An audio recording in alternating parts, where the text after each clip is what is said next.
The African wilderness has long been home to some of the world's most fearsome predators. But in the 1930s, a single lion, or perhaps a pride, turned the forests of Njombe, Tanzania, into a hunting ground for human prey. The region, known for its dense vegetation and remote villages, became the setting for one of the most horrifying cases of man-eating lions in recorded history. For years, lions had been feared by local communities, but the events in Njombe were different. These attacks were not isolated incidents.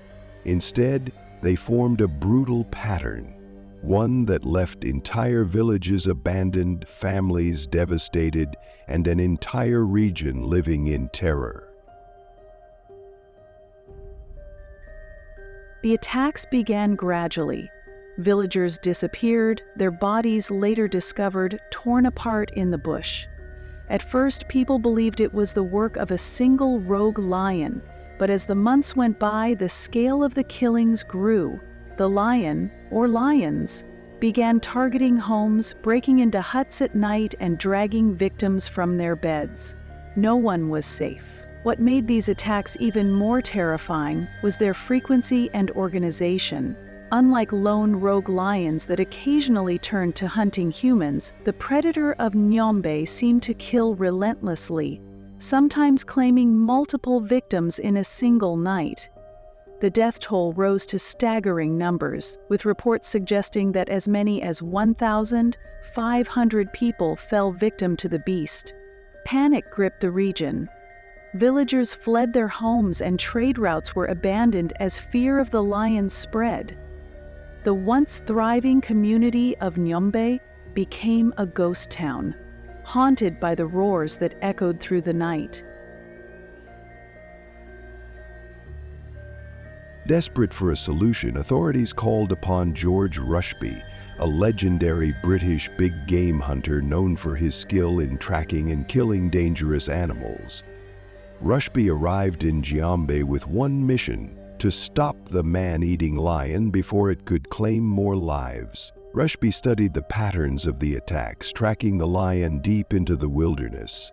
He believed that human activity, particularly deforestation and hunting, had disrupted the natural prey of the lions, forcing them to seek alternative food sources, including humans. After weeks of relentless tracking, Rushby finally confronted the beast. The lion, massive and fearless, had become accustomed to hunting humans, showing no signs of fear.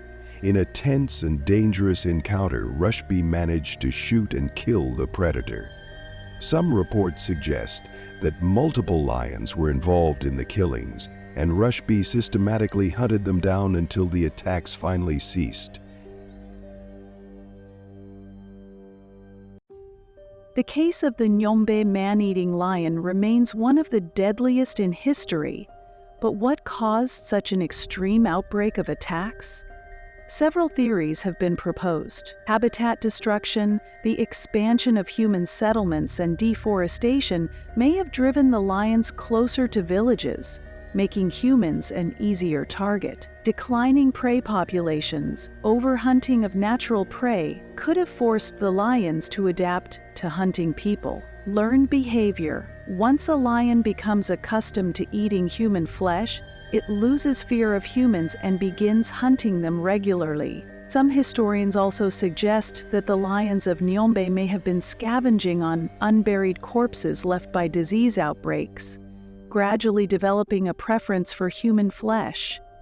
Whatever the cause, the tragedy remains one of the deadliest man-eating events ever recorded.